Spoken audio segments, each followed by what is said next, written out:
They say blood is thicker than water. That family is forever, unbreakable. But what happens when the people who were supposed to feel like home become the place you feel the least safe?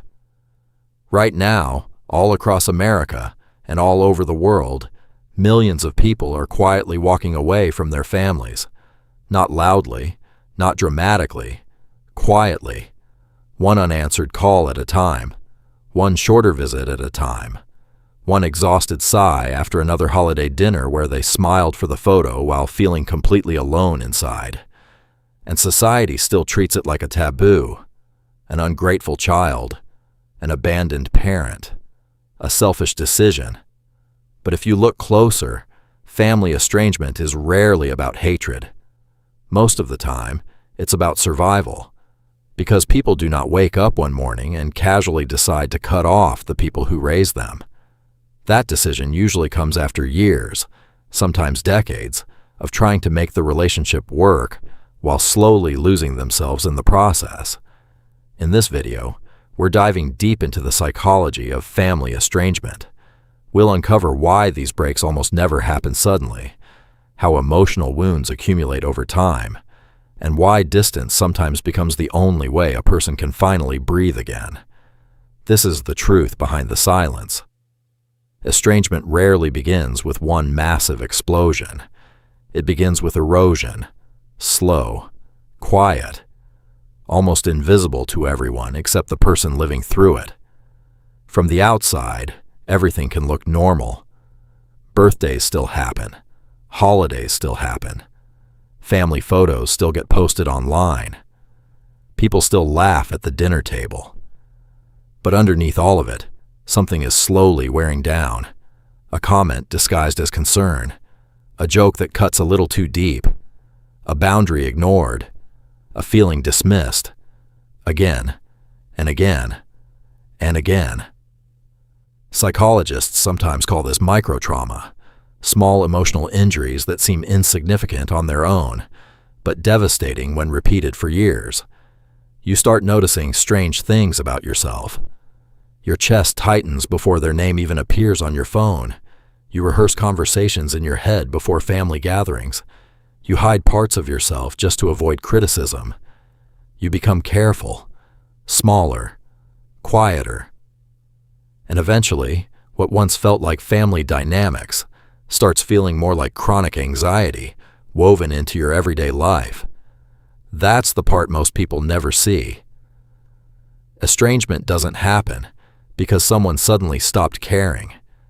It happens because they slowly ran out of emotional capacity, out of hope, out of energy, out of room to keep carrying the same pain.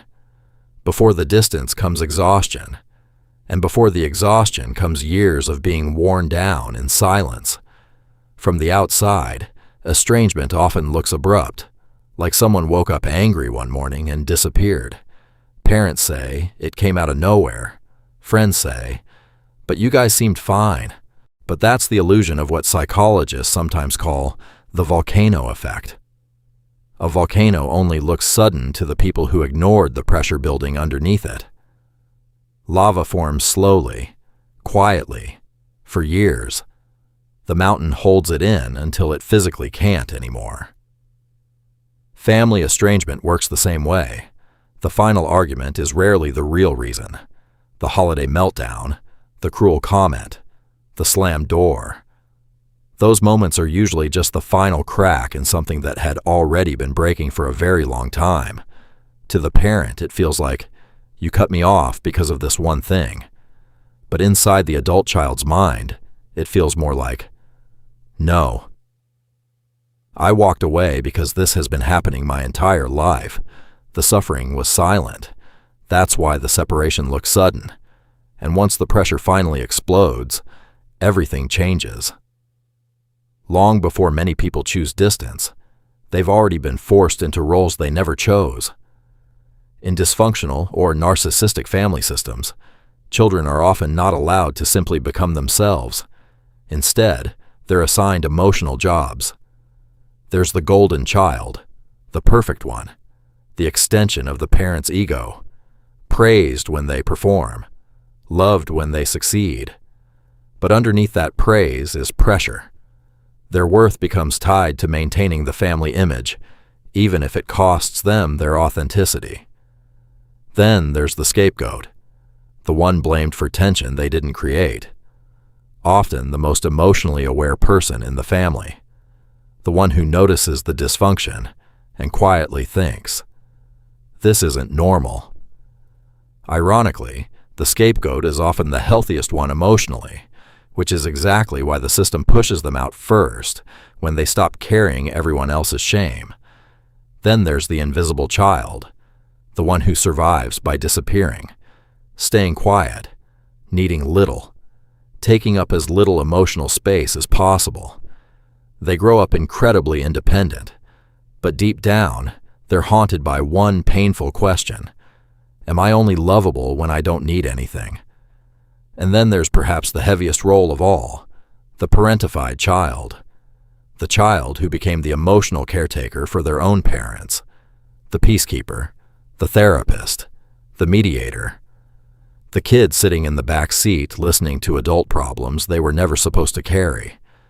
These children often grow into adults who believe love must be earned through sacrifice, through silence, through emotional labor. None of these roles allow a child to fully become themselves, and the moment someone finally steps outside the role, the family system often reacts with resistance, blame, guilt, or punishment. Because in unhealthy systems, healing looks like betrayal. For many people, estrangement isn't about escaping their family. It's about escaping the role that was slowly destroying them. Some wounds bleed, others don't, and the invisible ones are often the deepest. Emotional neglect is quiet. There's no dramatic scene, no obvious moment you can point to and say, "That's when it broke me." Instead, it's defined by absence, the comfort that never came, the protection that never arrived, the emotional connection that somehow always felt just out of reach. You grow up learning that your feelings are too much, inconvenient, dramatic, or simply invisible. And as adults, these same people often become incredibly capable on the outside. They seem calm, independent, strong, but internally, there's often a private ache that never fully leaves. This is what some psychologists describe as the empty well. You keep returning to your family, hoping this time will be different. Maybe this time they'll listen. Maybe this time they'll finally understand. Maybe this time they'll ask how you're really doing and actually care about the answer. But every visit ends the same way. You leave feeling emotionally thirsty. Again. And eventually, repeatedly returning to an empty well starts feeling like abandoning yourself. Many people don't walk away because of what their parents did. They walk away because of what they could never receive. And grieving what never existed can sometimes hurt more than grieving what was lost. If estrangement seems sudden to outsiders, what's even harder to understand is why people stay so long before leaving. The answer often lies in trauma bonding and the hope cycle. Trauma bonding happens when emotional pain gets mixed together with moments of warmth. A cruel remark followed by affection. Rejection followed by apology. Chaos followed by tenderness. Your nervous system becomes trained to chase the good moments, even while being harmed by the bad ones. You start thinking, if I just explain myself better, if I stay calmer, if I try harder, maybe they'll finally love me the way I needed. And that's the trap of the hope cycle. It keeps people waiting, forgiving, returning. Not because they're weak, but because a part of them is still hoping for the parent they never truly had. Many adult children were taught that protecting themselves is selfish, that leaving is betrayal, that boundaries are cruelty. So they stay, they rationalize, they minimize, they endure, year after year, until one day they realize something terrifying. If I stay here, I'm going to lose myself completely. That realization changes everything. When people hear the words no contact, they often imagine anger, punishment, revenge. But most of the time, distance is not about revenge. It's about survival. Some people choose low contact, fewer calls, shorter visits, surface-level conversations, a quiet attempt to preserve some connection while protecting their inner world. Others use something called gray rocking. They become emotionally neutral, predictable, unreactive, not because they're cold, but because reacting emotionally only feeds the manipulation, guilt, or conflict. And after years of trying every softer boundary possible, some eventually choose no contact, not because they hate their family, but because every other attempt to protect themselves failed. Psychologically, this decision creates an incredibly painful emotional contradiction. Relief, grief, freedom, guilt, all at the same time. You mourn the parent you wished existed. You feel guilty for finally choosing peace. And at the exact same time, your nervous system finally exhales. For many people, distance becomes the first moment in their life where they actually feel safe, and that safety can feel both beautiful and heartbreaking. One of the hardest parts of estrangement is something psychologists call ambiguous loss. You are grieving someone who is still alive. There's no funeral, no clear ending, no ritual that tells your brain how to move on. They're still out there, posting photos, celebrating holidays, existing in the world.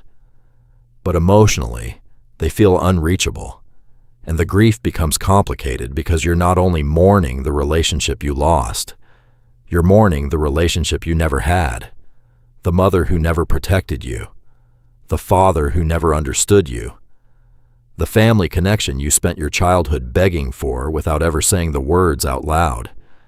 And holidays can become especially painful. An empty seat at Thanksgiving, a quiet Christmas morning, watching everyone else post smiling family photos while you sit there wondering, why does this hurt so much even when I know I made the right decision? Because healing and grief often happen together, and even relief can come with guilt. This is the emotional cost of freedom.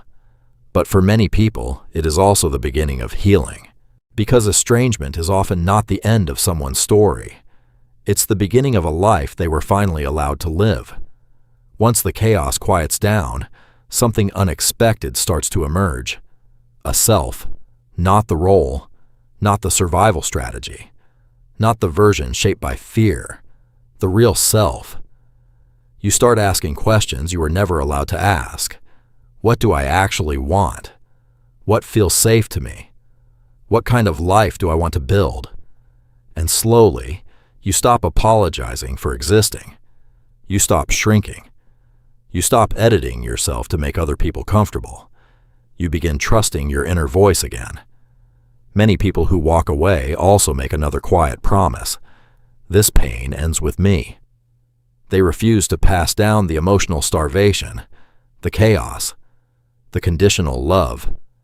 They learn how to parent themselves with gentleness, and sometimes, along the way, they discover something beautiful, a family of choice, friends who feel safe, a partner who truly listens, people who love them not out of obligation, but out of genuine care, people who see them, hear them, choose them. And this is where the cycle finally breaks. Not simply when someone walks away from the family they were born into, but when they finally begin building the kind of family their soul needed all along. In the end, estrangement is not really about breaking a family apart. It's about redefining what family means. For some people, family is the people who raise them. For others, family becomes the people who finally made them feel safe. Both truths can exist at the same time. Walking away does not make someone heartless. Sometimes it simply means they stopped walking back into the fire, just because they were told that love required it. It means choosing peace over chaos, healing over history, clarity over confusion. And that choice, though deeply painful, is incredibly brave. So if this video made you feel seen, even a little, I want you to know something. You are not alone. There are thousands of people quietly carrying this same complicated grief, wondering if they did the right thing, wondering why it still hurts, wondering if healing is actually possible. It is, slowly, painfully, but truly. And maybe the bravest thing a person can do is finally give themselves permission to build a life that no longer hurts to live. Take care of yourself. You deserve to heal.